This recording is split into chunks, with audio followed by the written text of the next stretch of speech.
Hey guys, welcome back to the farm. This is Jigsaw. He is my 1.5-year-old marsh tacky stud colt.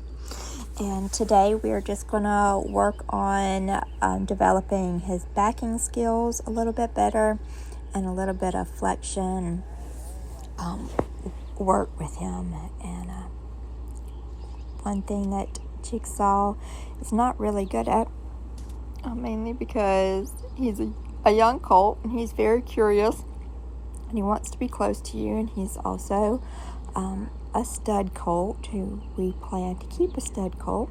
Is he tends to want to be really close to you and kind of get into your space. So backing and learning to stay out of your space is going to be very important for him.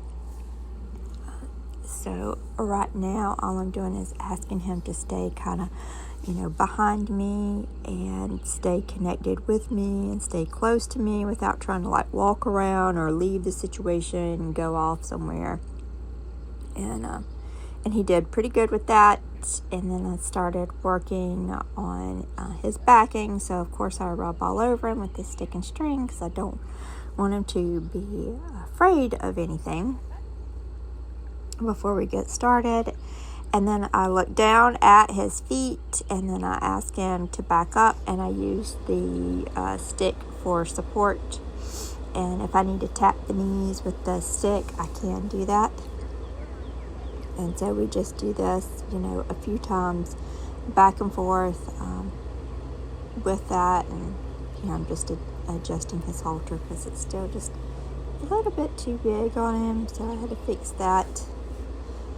And you can see as he comes up, he likes to come all the way up into your space, which is just a bit too close.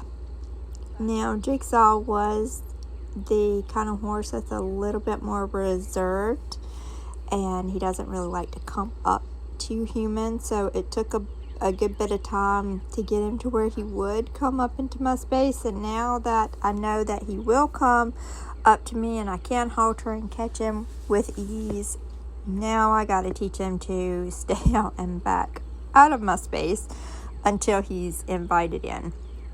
So it takes a little bit of a yo-yo training there with that. So now that he's good and comfortable with coming up to me, now we got to reverse it, and I start teaching him to back out and stay out of my space. And he's getting it. He's a pretty smart boy. It doesn't take much. And he's not super pushy or anything like that. So I kind of like that about him. And he took to the backing pretty good. And so here's just his first lesson in learning how to flex his head from side to side. So this is the very first time that he's trying this, so he's a little confused because he's like, oh, you want me to keep backing up, since that's what we just did. And so I'm just taking that very lightly, and since he backed up, I just brought him back to the original position before I go and ask him again to flex his head to the side. So there, and he got it good there. He's so funny, too, because he tickles me when he gets a little frustrated, when he doesn't really understand something. He really likes to stomp his front feet. And I think maybe that's a little stallion trait there, but he can really be stompy with them front feet when he's trying to figure something out. He's actually much better on his right side than he is his left side, which I think is kind of funny, because since most of them are usually better on the left than they are on the right. But he's the opposite. He picks things up on the right side a lot easier and faster than he does on the left side.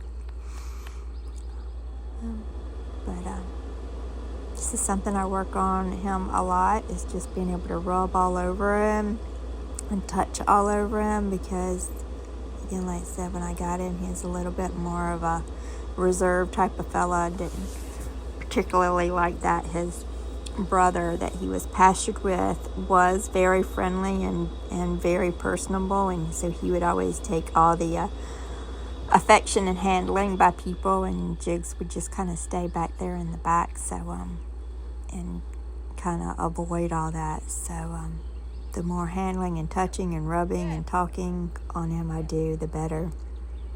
And he's really taken to it. And I like to end the session on working on getting his head to lower down, relax his head, and relax through the neck and the pole, and learn to give to that pressure because he's going to be a little bit taller, and so I want him to really get to where he's bringing his head down so it's easier for me to work on him, bridling, haltering, things like that. And he's really gotten into that. Like, I don't have to hardly put any pressure at all on his neck anymore, on his pole area, to ask him to lower his head down.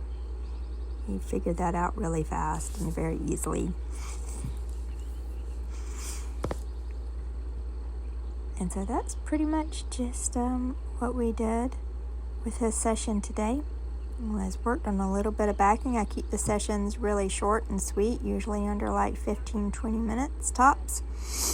He is very young, and his attention span is not the longest, so I always try to end before he gets frustrated. And he really enjoys when we do stuff together. There I'm asking him to lower his head even more while I take this off. And he did really good. And he's picking up the whole backing up thing. And so now I'm going to get a little bit more firm on backing up and staying out of my space until I ask him to come in. Now that we've built a relationship, I know I can go out there and catch him. He'll come right up to me and let me halter him. And so now the true work really begins on getting that behavior a little bit more dialed in. So hope y'all enjoyed that little short video, and follow along for more.